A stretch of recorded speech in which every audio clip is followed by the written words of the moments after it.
CM Bhajanlal Sharma के प्रस्तावित कार्यक्रम आपको आज बता दें। विधायकों और प्रत्याशियों के साथ सीएम भजनलाल शर्मा करेंगे बैठक। मुख्यमंत्री निवास पर होगी ये बैठक। चित्तौड़गढ़, राजसमंद और सलुम्बर समेत सीकर, झुंझुनू जिलों के विधायकों और प्रत्याशियों के साथ बजट पूर्व बैठक का जो दौर है वो लगातार जारी है और अलग अलग संभागों के जनप्रतिनिधियों के साथ सीएम लगातार वार्ता कर रहे हैं। तो आज झुंझुनू जिले के विधायकों और प्रत्याशियों के साथ बजट पर चर्चा करेंगे मुख्यमंत्री भजनलाल शर्मा। तो सीएम भजनलाल शर्मा के आज प्रस्तावित कार्यक्रम, झुंझुनू संभाग के नेताओं के साथ चर्चा होगी। बजट बनाने से पहले ये प्रयास सरकार का है कि अलग अलग क्षेत्रों के जनप्रतिनिधियों से मिलकर उनकी समस्याओं को सुने और उनके क्षेत्र की क्या आवश्यकता है उसे सुने और उस आवश्यकता के अनुसार बजट बनाया जाए ताकि उसमें जनता की उम्मीदों पर सरकार का जो बजट है वो खरा उतर सके। तो आज झुंझुनू संभाग के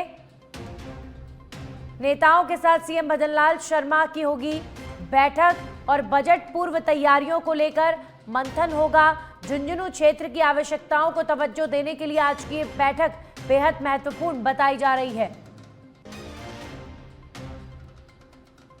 तो आज चित्तौड़गढ़, झुंझुनू, सलुम्बर, राजसमंद, सीकर, इन तमाम जिलों के जनप्रतिनिधि आएंगे और सीएम से वार्ता करेंगे। हमारे सहयोगी लाल सिंह फौजदार जुड़ चुके हैं इस खबर पर, सीधा उनका रुख करेंगे। लाल सिंह, मुख्यमंत्री आज बेहद महत्वपूर्ण बैठक करने वाले हैं। बजट से पहले चर्चा का जो समय है लगातार चल रहा है, हर क्षेत्र को तवज्जो दी जा रही है। आज बजट पूर्व संवाद रहेगा और यह बजट पूर्व संवाद आज विधायक प्रत्याशियों के साथ रहेगी। जिलेवार बैठक होगी। मुख्यमंत्री आवास पर यह बैठक आयोजित की गई है। इनमें 11 बजे से संवाद शुरू हो जाएगा, जिनमें चित्तौड़गढ़, राजसमंद, डूंगरपुर, बांसवाड़ा, प्रतापगढ़, उदयपुर व सलुम्बर, सीकर, झुंझुनू जिले के विधायकों और विधायक प्रत्याशियों के साथ बजट पूर्व चर्चा होगी। आपने देखा होगा इससे पहले भी जब बजट लाया गया था तो उसमें सभी जिलेवार चर्चा हुई थी, विधानसभा वार चर्चा हुई थी। उसका एक टारगेट ये होता है रमनी कि जिले की क्या जरूरत है वो सामने आ जाती है, विधानसभा वार क्या जरूरत है वो सामने आ जाती है। किस तरह की जनता की मांग है, कहाँ सड़कों की जरूरत है, कहाँ पर एलिवेटेड रोड की जरूरत है, कहाँ पानी पेयजल की दिक्कतें हैं, कहाँ स्कूल कॉलेज, ये तमाम जो जरूरतें हैं वो सामने आ जाती हैं। उसके आधार पर बजट पूरा तैयार होता है।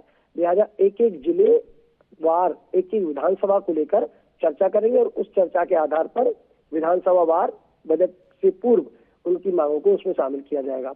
इसके साथ ही आज 5 से 6:15 बजे तक सप्तऋषि मंडल द्वारा आयोजित ब्राह्मण समाज के पौषवाड़ा कार्यक्रम में भजनलाल शिरकत करेंगे। ये जवाहर सर्कल पर कार्यक्रम आयोजित होगा, वहां भी उनका जाने का कार्यक्रम है। जी शुक्रिया लाल सिंह आपका तमाम जानकारियों के लिए।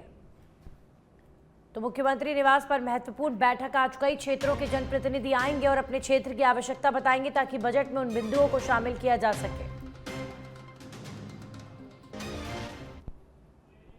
अब खबरों में आगे बढ़ेंगे और बात करेंगे Rajasthan Digifest try global summit 2026 का आज है आगाज। आईटी मंत्री कर्नल राज्यवर्धन राठौर करेंगे समिट का उद्घाटन। मुख्य सचिव वी श्रीनिवास और आईटी सचिव डॉक्टर रवि कुमार सुरपुर करेंगे आधिकारिक स्वागत।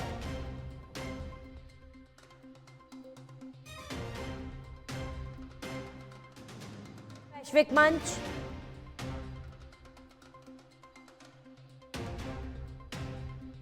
राजस्थान भी आज से शुरू। तो अंतर्राष्ट्रीय प्रतिनिधि मंडल और iStart international film festival of Rajasthan की शुरुआत में एवीजीसी एक्सआर नीति के तहत तकनीक और कला का होगा अनूठा संगम। सिनेमा प्रेमियों के लिए आज 2 प्रमुख पावर पैनल आकर्षण का केंद्र होंगे।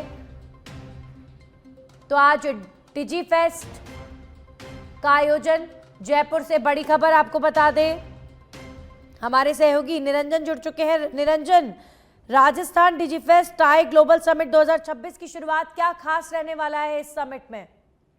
बिल्कुल, देखिए ये समिट पूरी ही खास रहने वाली है और हम जो मेन पॉइंट्स पर जिस पर हम बात करें तो ये राजस्थान को पहली बार मेजबानी मिली है, जो कि जयपुर शहर के अंदर ये पूरा डिजीफेस्ट यहाँ पर 3 दिवसीय जो है वो यहाँ पर होने जा रहा है।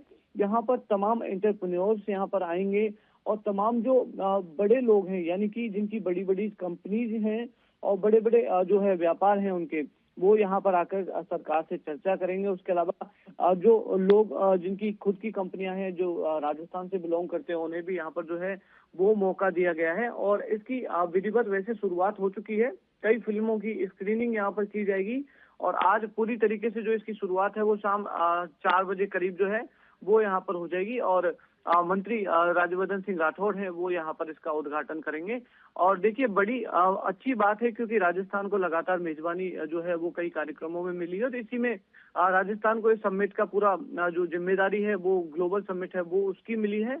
तो यहाँ पर तमाम जो एआई से जुड़े हुए फैसले हैं या फिर हो सकता है राजस्थान भी अपना कुछ एआई का जो प्रोजेक्ट है वो यहाँ पर लॉन्च कर दे, तो एक बड़ी बात यहाँ पर या फिर कहें तो बड़ा फेस्टिवल ये पूरा जो है वो राजस्थान के हिसाब से माना जा रहा है। नंदिनी, चलिए शुक्रिया निरंजन। तो ये बड़ा फेस्ट डिजी फेस्ट आज राजस्थान में आयोजित होने वाला है, सिनेमा प्रेमियों के लिए बहुत कुछ होगा खास। शुक्रिया निरंजन तमाम जानकारियों के लिए।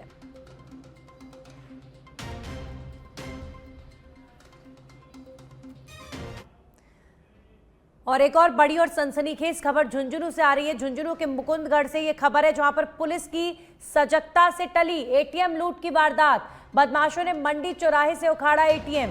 गाड़ी में एटीएम रखते समय पहुंची मुकुंदगढ़ पुलिस। पुलिस की गाड़ी को देखकर बदमाश एटीएम छोड़कर हुए फरार। पुलिस ने एटीएम मशीन को थाने में रखवाया है।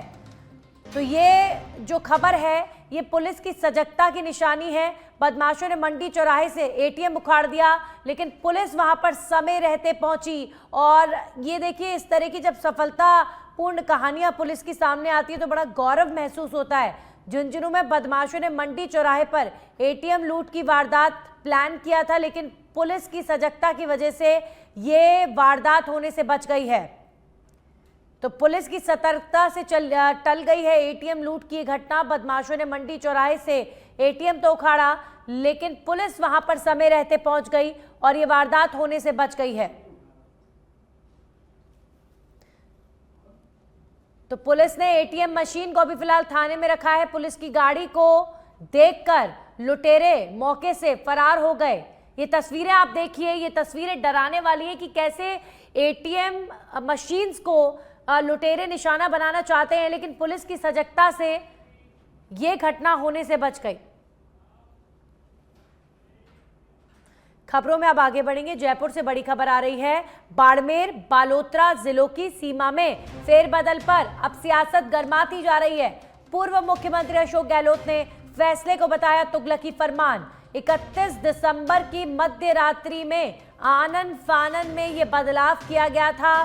बायतू, बाड़मेर, गुड़ामालानी, धोरीमन्ना, बालोतरा में शामिल गहलोत बोले प्रशासनिक दृष्टि से यह फैसला पूरी तरह अतार्किक है। अशोक गहलोत ने निशाना साधा है। गुड़ामालानी की जनता के लिए जिला मुख्यालय की दूरी और ज्यादा बढ़ चुकी है। अब फैसले के पीछे परिसीमन और सियासी समीकरण साधने का आरोप है सरकार पर। गहलोत ने कहा भाजपा सरकार जन विरोधी निर्णय लेने के चलते लगातार गलत कार्य कर रही है। अशोक गहलोत ने भजनलाल सरकार पर निशाना साधा है। तो अभी प्रदेश में इस वक्त पंचायतों का परिसीमन चल रहा है और साथ साथ पंचायतों को अलग अलग उसमें एरियाज में बांटा जा रहा है। कई पंचायतों के जो मुख्यालय हैं उनको बदला जा रहा है। तो इसे लेकर अब सियासत काफी तेज हो चुकी है। हमारे सहयोगी सुनील जुड़ चुके हैं इस खबर पर। सुनील, अशोक गहलोत ने भजनलाल सरकार को घेरा है, क्या कुछ कहा?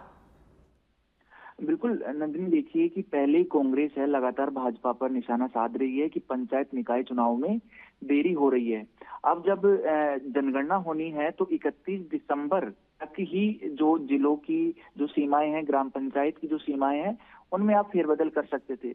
लेकिन गहलोत ने साफ तौर पर आरोप लगाया है कि जो बाड़मेर बालोतरा जिलों की सीमा में एकाएक जो फेरबदल किया गया है ये तुगलकी फरमान है, क्योंकि 31 दिसंबर की जो देर रात जब जनगणना की बात कही गई थी कि इस दौरान कोई बदलाव नहीं होगा आगे, तो आनन फानन में बिना किसी जांच पड़ताल के या ये सोचे समझे कि किस तरह का प्रभाव यहाँ के लोगों को पड़ेगा, सिर्फ राजनीतिक फायदे के लिए ये जो बदलाव किया गया बाड़मेर बालोतरा जिलों की सीमाओं में बदलाव किया है, और जिसमें जो बायतू को बाड़मेर में, गुड़ामलानी, जो कई जो इलाके हैं एक दूसरे जिलों में उनको शामिल किया गया है ताकि भाजपा को जो है वो चुनावी फायदा मिल सके। ये गलत है, ये असंवैधानिक है, और प्रशासनिक दृष्टि से भी ये पूरा फैसला जो है अतार्किक है।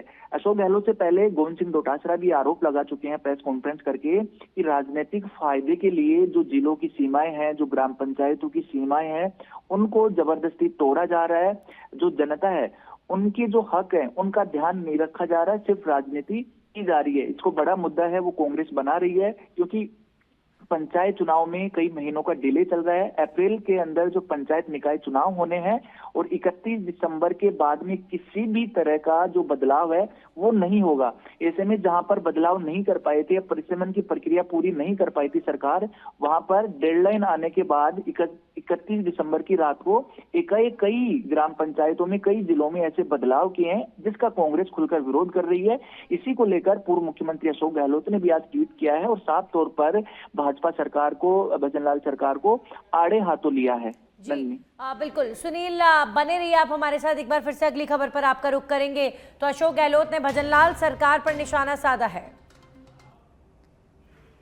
और एक और खबर जयपुर से, जहां पर राजस्थान मनरेगा को लेकर कांग्रेस का बड़ा आंदोलन। 11 जनवरी से 15 फरवरी तक चलेगा चरणबद्ध प्रदर्शन। मनरेगा कानून में बदलाव के विरोध में कांग्रेस सड़क पर। 8 जनवरी से प्रदेश भर में आंदोलन की अब तैयारी हो रही है और 10 जनवरी को सभी जिलों में कांग्रेस की प्रेस कॉन्फ्रेंस भी होगी। हमारे सहयोगी सुनील लगातार बने हुए हैं। सुनील, क्या जानकारी? चलिए सुनील से संपर्क नहीं हो पाया है, एक बार फिर से उनका रुख करेंगे। आपको बता दें, मनरेगा कानून में बदलाव के विरोध में कांग्रेस पार्टी राजस्थान के अंदर विरोध प्रदर्शन करने वाली है। 11 जनवरी को हर जिले में गांधी अंबेडकर प्रतिमा पर उपवास करेंगे कांग्रेस के नेता। जी राम जी मनरेगा का नाम बदलने के बाद रखा गया और अब इसी को लेकर कांग्रेस पार्टी विरोध प्रदर्शन राजस्थान में करने वाली है। 12 से 29 जनवरी तक पंचायत स्तर पर चौपाल कार्यक्रम कांग्रेस करेगी। 30 जनवरी को वार्ड और ब्लॉक लेवल पर आयोजन होगा। वहीं 31 जनवरी से 6 फरवरी तक कलेक्टर कार्यालयों का घेराव किया जाएगा। 7 से 15 फरवरी के बीच विधानसभा और लोक भवन का घेराव भी कांग्रेस पार्टी करेगी। तो कांग्रेस पार्टी का विरोध प्रदर्शन, राजस्थान की धरती पर विरोध प्रदर्शन जोरदार कांग्रेस करेगी मनरेगा के मुद्दे पर। हमारे सहयोगी सुनील जुड़ चुके हैं इस खबर पर। सुनील, अभी फिलहाल जानकारी दीजिए कांग्रेस के इस विरोध प्रदर्शन को लेकर। बिल्कुल नंदिनी, देखिए जो नरेगा है वो गांव में किस तरह से जो जरूरतमंद लोग हैं उनको रोजगार देने की एक योजना थी। कांग्रेस के समय ये योजना शुरू हुई थी और राइट टू वर्क है यानी काम का अधिकार के तहत योजना शुरू हुई थी। अभी पार्लियामेंट सेशन जब चला था तो वर्तमान स्थितियों को देखते हुए भाजपा का ऐसा कहना है, केंद्र सरकार का, इसके नाम को बदला गया है। नरेगा से वीजी जी राम जी इसका नाम किया गया है। इसके बाद में विरोध के स्वर हैं वो तेज हो गए थे। हालांकि बिल पास हो गया है दोनों ही जो सदनों में, लोकसभा और राज्यसभा में, लेकिन कांग्रेस अब इसको पूरा राजनीतिक हथियार है वो बना चुकी है। और साफ तौर पर कांग्रेस जानती है कि गांव में इस योजना का पूरा प्रभाव है, तो एक तरह से जन समर्थन है कांग्रेस को वो भी हासिल होगा। कांग्रेस ने रणनीति बनाई है जिसके तहत जो राजस्थान में 11 जनवरी से 15 फरवरी तक अलग अलग चरणों में बड़े आंदोलन हैं वो होंगे। कांग्रेस का ये जो विरोध है ये निकाय पंचायत चुनाव से भी जोड़कर देखा जा सकता है। अपने आप को प्रदेश के अंदर स्ट्रांगली स्थापित करने के लिए कांग्रेस ये विरोध प्रदर्शन करके मौजूदगी दर्ज करवाने की कोशिश करेगी। शुक्रिया सुनील आपका तमाम जानकारियों के लिए।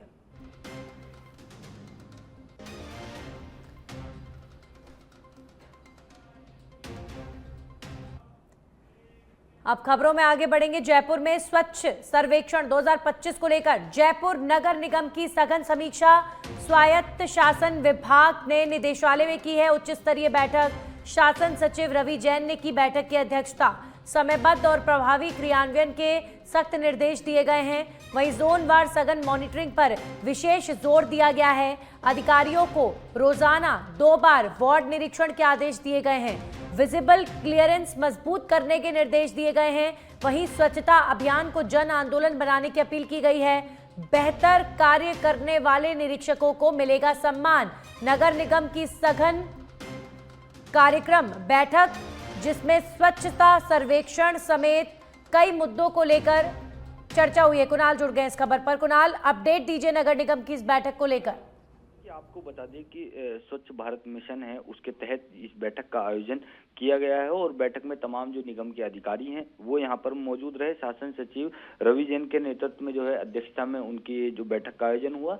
बैठक में जो जोन वाइज हैं उनकी जोन वाइज हैं, उपायुक्त हैं, उप उपायुक्त हैं, उनको निर्देश दिए गए हैं कि वो 2 बार मॉनिटरिंग करें, सुबह 7:30 बजे और दोपहर में 2:30 बजे जो है मॉनिटरिंग करें अपने अपने क्षेत्रों में कि जो सफाई है वो ठीक ढंग से हो रही है या नहीं हो रही है, और सघन जो मॉनिटरिंग है उसके यहाँ पर निर्देश दिए गए हैं। इसके अलावा जो क्लीननेस है और जो प्रगति रिपोर्ट है वो सौंपने की बात यहाँ पर की गई है, और इसके साथ ही जो व्यापारी वर्ग है, आमजन है, उसको जो है स्वच्छता से जोड़ने की दिशा में जो है काम करने के यहाँ पर निर्देश दिए गए हैं। और जो मॉनिटरिंग रिपोर्ट के आधार पर कि अधिकारियों का उत्साहवर्धन हो, इसलिए जो भी निरीक्षक हैं अपने क्षेत्र के, अगर वो अच्छा काम करते हैं तो उन्हें जो है यहाँ पर सम्मानित करने की बात भी उनके द्वारा कही गई है। स्वच्छ सर्वेक्षण 2025 में जो प्रयास किया जा रहा है कि जयपुर को किस तरह से शीर्ष पर लाया जाए,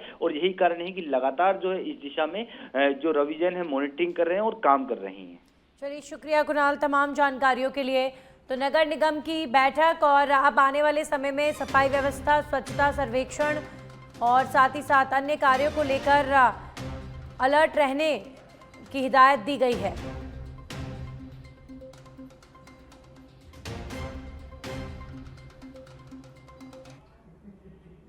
अब खबरों में आगे बढ़ेंगे। बीकानेर से ही खबर है। बीकानेर के बज्जू से खबर आ रही है। आईजीएनपी नहर में तैरता मिला है एक महिला का शव। आईजीएनपी नहर की आरडी 888 के पास ये अज्ञात महिला का शव बरामद हुआ है।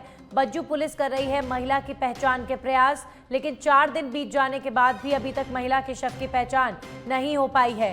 डेड बॉडी को देखकर करीब 10 से 15 मिनट पुराना शव होने का अनुमान लगाया जा रहा था। आसपास के पुलिस थानों के साथ हरियाणा और पंजाब में भी पुलिस को सूचना दी गई है। बज्जू थाना क्षेत्र के आरडी 888 बांगड़सर के पास का ये मामला बताया जा रहा है। तो एक महिला का शव तैरता हुआ मिला है। 4 दिन बीत जाने के बाद भी अभी तक शव की पहचान नहीं हो पाई है। ये शव आखिर किसका है कुछ पता नहीं चल पा रहा। 10 से 15 मिनट पुराना, जब ये शव बरामद हुआ था तब 10 से 15 मिनट पुराना ये शव था, लेकिन अब 4 दिन बीत चुके हैं और कुछ पता नहीं चल पा रहा। हमारे सहयोगी सुरेंद्र जुड़ चुके। सुरेंद्र, जिस महिला का शव बरामद हुआ है नहर से, क्या पता चल पाया है कि आखिर ये महिला कहाँ की है? क्या कोई भी जानकारी मिल पाई है? जी बिल्कुल नंदिनी, देखिए इंदिरा गांधी नहर परियोजना की वो नहर जो पंजाब हरियाणा से होते हुए राजस्थान के कई जिलों में पहुंचती है, इसी नहर के अंदर ये अज्ञात महिला का शव मिला है और 4 दिन बीत जाने के बाद भी आज तक इसका कोई पहचान नहीं हो पाई है। बज्जू थाना क्षेत्र की आरडी 888 के पास में ये शव मिला है। ऐसे में पुलिस के द्वारा शव को अस्पताल की मोर्चरी में रखवा दिया गया है और आसपास के पुलिस थानों के साथ ही पंजाब और हरियाणा के पुलिस थानों में भी पुलिस के द्वारा इस महिला की रिपोर्ट है वो भेजी गई है, ताकि कोई भी महिला है वो मिसिंग है या गुमशुदगी की रिपोर्ट थानों में दर्ज है इसकी पहचान हो सके। इसके साथ ही इस महिला के डेड बॉडी जिस प्रकार से मिली है तो इससे अनुमान लगाया जा रहा है कि 10 से 15 दिन पुरानी डेड बॉडी है और 25 से 30 साल इस महिला की उम्र आंकी जा रही है। इसके साथ ही जो लेफ्ट हाथ है उस पर टैटू बना हुआ है, टैटू के अंदर मॉम डेड लिखा हुआ है। तो ऐसे में पहचान कई तरह के पुलिस ने सार्वजनिक किए हैं और सोशल मीडिया और मीडिया के माध्यम से इस महिला की डेड बॉडी की पहचान के प्रयास है वो किए जा रहे हैं। ये बज्जू थाना क्षेत्र के बागड़सर के पास में इंदिरा गांधी नहर परियोजना की ये नहर है।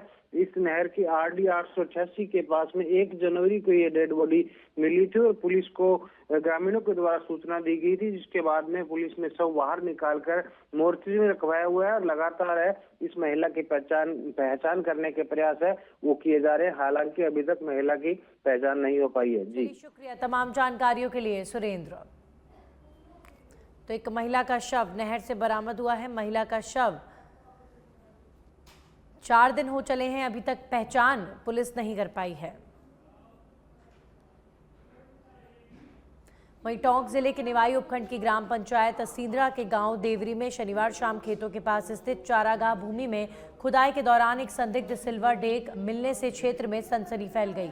ग्रामीणों ने मौके पर ताजी गुलाब की पंखुड़ियां और एक चप्पल की जोड़ी पड़ी देखी थी, जिससे किसी अनहोनी की आशंका जताई गई और सूचना गांव में फैल गई। सरपंच राम साहेब मीणा की सूचना पर निवाई पुलिस और प्रशासन मौके पर पहुंचे। ग्रामीणों द्वारा लाश दबे होने की बात कहे जाने पर जेसीबी मशीन से खुदाई करवाई गई, जिसमें एक सिल्वर डेग निकली है। डेग मिलने की खबर से खजाना होने की चर्चा फैल गई और सैकड़ों ग्रामीण मौके पर एकत्रित हो गए। वहीं सूचना पर पुलिस जाब्ता मौके पर पहुंचा है। ग्रामीणजनों ने एक सूचना दी थी कि भाई किसी प्रकार का यहाँ पे कोई मिट्टी के नीचे किसी प्रकार की कोई डेड बॉडी हो सकती है। मौके पे है जो SHO साहब पहुँचे हैं और हमारे रेवेन्यू टीम भी पहुँची है। तो वहाँ जब खुदाई की जेसीबी से तो एक घड़ीनुमा आकृति वहाँ पे मिली है, तो उसको हमने जब्त किया है। जब्त करने के बाद में अभी ट्रेजरी ऑफिस में हमने उसको जमा करवा दिया और डबल लॉक में उसको सील चस्पान भी करके रखवा दिया। सम्मानीय जिला कलेक्टर महोदय के जो मौके के निर्देश थे उसके अनुसार आगामी जो भी आदेश होंगे पुरातत्व विभाग की टीम आएगी और वो इसको। वहीं बीकानेर से खबर है, जहां पर कुत्ते ने भेड़ बकरियों के बाड़े में किया हमला। 15 भेड़ बकरियों को उतारा मौत के घाट। 9 वर्षीय मासूम को भी काटा। मासूम का चल रहा पूगल अस्पताल में उपचार। पूगल के डेली तलाई 8 LM की घटना बताई जा रही है। चरवाहे आशुराम मेघवाल को भी इस घटना में भारी नुकसान हुआ है।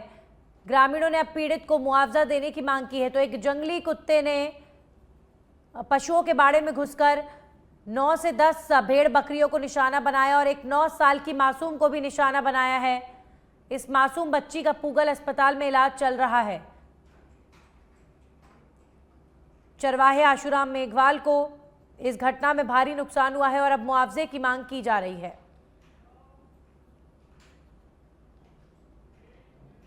वहीं सिरोही के माउंट आबू से खबर है। माउंट आबू में कड़ाके की सर्दी का दिखने लगा असर। न्यूनतम तापमान में लगातार गिरावट दर्ज की जा रही है। आज शहर का न्यूनतम तापमान -3 से 4 डिग्री रहने का अनुमान है। यानी माउंट आबू का जो तापमान है वो माइनस में जा चुका है। कड़ाके की सर्दी की वजह से सामान्य जनजीवन प्रभावित। वहीं वीकेंड होने के चलते पर्यटकों की यहाँ पर अच्छी आवक देखी जा रही है।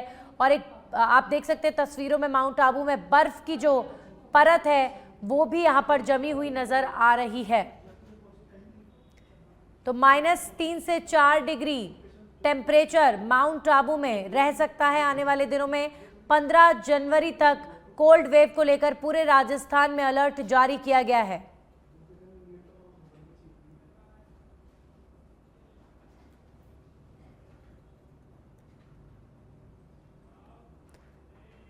और अब खबर डीग से आ रही है। डीग में गैस सिलेंडरों में आग लगने की घटना सामने आई है। आग लगने से हो सकता था बड़ा हादसा। श्रीनाथ मंदिर के सामने परिक्रमा मार्ग की ये घटना बताई जा रही है। भंडारे के लिए बनाए जा रहे थे व्यंजन और उसी दौरान सिलेंडर से लगी आग पर बमुश्किल काबू पाया गया। सूचना मिलने पर पूछरी पुलिस और फायर ब्रिगेड मौके पर पहुंची है। तो आप तस्वीरें देखेंगे, तस्वीरों में आपको देखकर अंदाजा हो जाएगा कि उस दौरान क्या माहौल बना होगा जब सिलेंडर में आग लग गई थी। और ये बहुत बड़ी घटना हो सकती थी क्योंकि इतने सारे सिलेंडर वहां पर रखे हुए थे और समय रहते इस घटना पर काबू पा लिया गया। वहां पर लोगों की सजगता की वजह से ये घटना बड़ा रूप नहीं ले पाई, अन्यथा श्रीनाथ जी मंदिर के सामने परिक्रमा मार्ग पर बड़ा हादसा हो सकता था। डीग में गैस सिलेंडरों में आग लगी और आग लगने से बड़ा हादसा हो सकता था।